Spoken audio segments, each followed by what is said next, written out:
Man, this lady is fully packed. This is the power of dawa dawa. Yeah, so big up yourself, Chef Faila. Me, anytime I will see you, I want my TZ with Branamdi. Okay, someone should tell her that's what I want. And maybe something like Yombeka and Wasawasa. These 3 recipes. Hello, brothers, sisters. Say Kodo. Okay, hold on, wait. Let me do it the proper way. Yeah. Hello, brothers, sisters. Yeah. So we thank God the Cookathon thing is over, and a big shout outs to Chef Faila and Assistant Eric for putting Ghana on the map, man. It's so beautiful, man. It's so beautiful. Big ups to you guys. You've done extremely well, and I'm also happy. I'm really happy that this Cookathon thing took place in the northern parts of Ghana, man. It's about time those northern or those regions get exposed. Okay, I know they have the name already, but then there are things that should be seen or should be heard from those regions, especially the organic and healthy food that they have in these 3 regions: Tamale, Bolega, and Wa. Man, I've been talking a lot about northern food, but yet you guys are not understanding me. Man, you guys are not getting the drift. But then, when this Cookathon happened, you guys went there and saw the amazing food that was prepared. And so I have 2 or 3 things that I would love to talk about. Okay, being the chef herself and the whole northern, like just some 3 points to be my observation of what I've seen so far going to the north and etc. So one thing that I've noticed that most of you guys are not talking about is that this lady was able to cook her food plus the southern food and the western cut across. This lady cooked 156 meal, okay, meaning I can say that she combined the tamale, wa, and bolega all food together, including the one that we have in the southern part of Ghana. So she be a northerner, she's able to cook her food plus the one we have in the southern part of Ghana. But we have a lot of people in the southern part of Ghana that doesn't even know some kind of food that they have in the north. But she was able to do and cook our food. You may say that she's a chef, so she should be able to do it. Yeah, I know. But then it's not also bad for you knowing the kind of recipes we have around Ghana or amongst ourselves. It's our food. We need to love it. Not necessarily only what we know that we should always eat. We need to explore.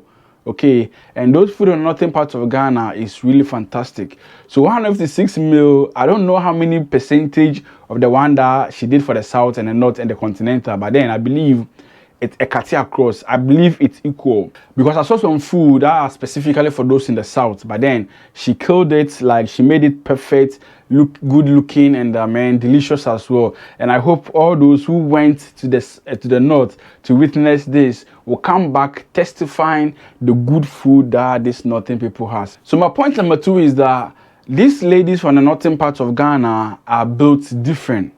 Okay, I've been going to the north for a while, being Bolegawa or Tamale, and I've seen how they train them.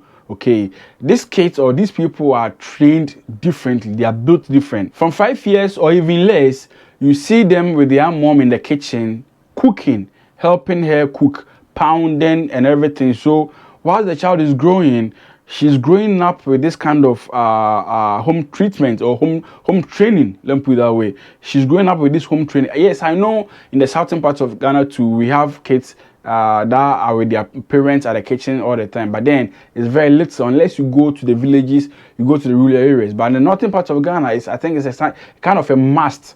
Okay, gone are the days it was a normal thing for everyone. But then as generation comes by, in the southern part of Ghana or in the cities, these things are vanishing. Like you don't see them anymore. But in the north, even as present time, if you go right now, you see kids helping their mom pound, and it's real beautiful. As I said, they grow up with it, and it becomes something easy for them anytime they find themselves in a particular zone.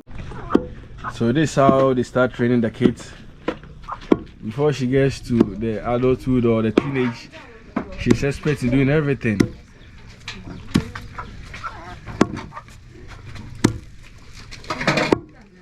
Wow.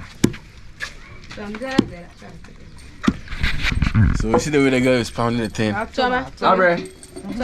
Baby Abre. Yeah. So when it comes to northern parts, everybody, all the girls or the ladies or the women knows how to cook because you have to be in the kitchen with your parents. Okay. What is it? Oh, how many years? Oh, you mad?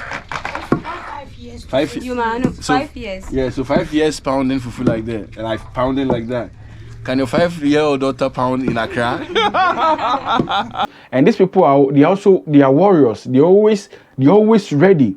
Okay, they're always ready to accomplish. They're always ready to do. I've known Northerners. I've known Muslim for a while now. I grew up with some of them from primary school. I've stayed around the Zongo community, so I know how these people are. Okay, they learn, and when they are trying to, or when they are bringing it out, man, it's so unique and perfect. Okay, so that's my point number 2. So my point number 3 is the surrounding. So this lady spent 10 good days on her feet cooking without sleeping. Yeah, people were saying that the husband is a military man, so she went through the training. Yes, I know. My sister is also married to a military man, but my sister can't even run for 1 kilometer. Mamily was suffocating. 10 days without sleeping is no joke. And even these military men themselves don't even stand on their feet for 10 good days. Though when they go to the jungle to do the training and everything, though they do spend a lot of hours, but then their 30 minutes or 1 hour rest is given to them. But then this lady has been on her feet for 10 good days. So it's not only about the military man being the husband, but then her daily life activities that she has been growing up with. So in the northern part of Ghana, the sun over there is extreme, okay? And over there too, one major occupation that they also do is farming. So they do walk a long distance to go to the farm. So be working in the sun for that long distance, and also eating organic food and nutritious food builds you up. So the surroundings also played the major factor that she and the assistants has achieved. Man, it's not easy. It's not easy to be on your feet for 10 good days. It's not a joke. And even at the last point that she was asked to stop cooking, you could still see that the energy is still there. Man, this lady is fully packed. This is the power of Dawa Dawa. Yeah, so big up yourself, Chef Faila. Me, anytime I will see you, I want my TZ with Branamdi. Okay, someone should tell her that's what I want. And maybe something like yombeka and wasa. These 3 recipes, that's what I want from you guys. Yeah, anytime I see you, my wasa, my yombeka and branamdi soup with TZ. And it is what it is. So big up to yourself. And man, I hope you guys have understood these basic things I've just said. And I hope you also love the video. If this is the first time watching, can you subscribe, tell a friend, tell a brother. Cooking with Sindaco. For Shezem Maneza, it's about time we start showcasing and accepting and promoting our local food to the world, okay?